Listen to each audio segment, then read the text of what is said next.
A Yemeni girl peers out over her neighborhood. A young Malaysian eats at her favorite restaurant. And an Afghan boy cools himself on a hot summer day. Yeah, it's like 80 here. 7 years ago, Danny Goldfield set out to take pictures of one kid from every country on Earth. So far I have photographed children from 169 countries, so I have 24 more to go. What's interesting about this project is you didn't travel around the world to shoot these pictures. No. You shot everything right here in New York City. Yeah, I mean, to do the project, I traveled the world with my Metro card. The New York City subway Metro card was his ticket to the city's diverse neighborhoods. The idea was sparked on a cross-country trip when Goldfield met Rana Singh Sodhi at an Arizona gas station. Sodhi's brother had been murdered in a hate crime, gunned down in the days after 9/11. Instead of receding from the world, he did quite the opposite. He bravely said to me that he was going to go out into the world and meet his neighbors.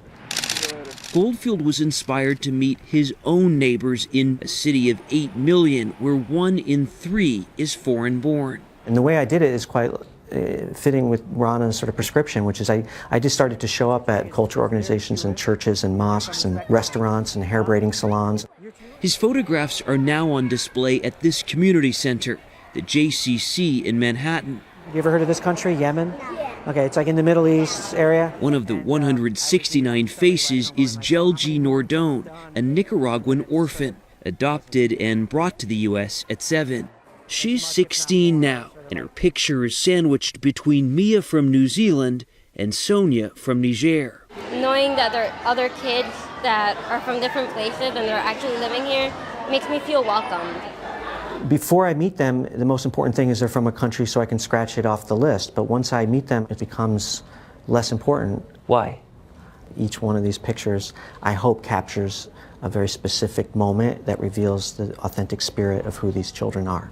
Goldfield wants viewers to look past the skin color, the clothing, or the set of beliefs that so often divide, because these photographs are not about differences at all. Seth Doane, CBS News, New York.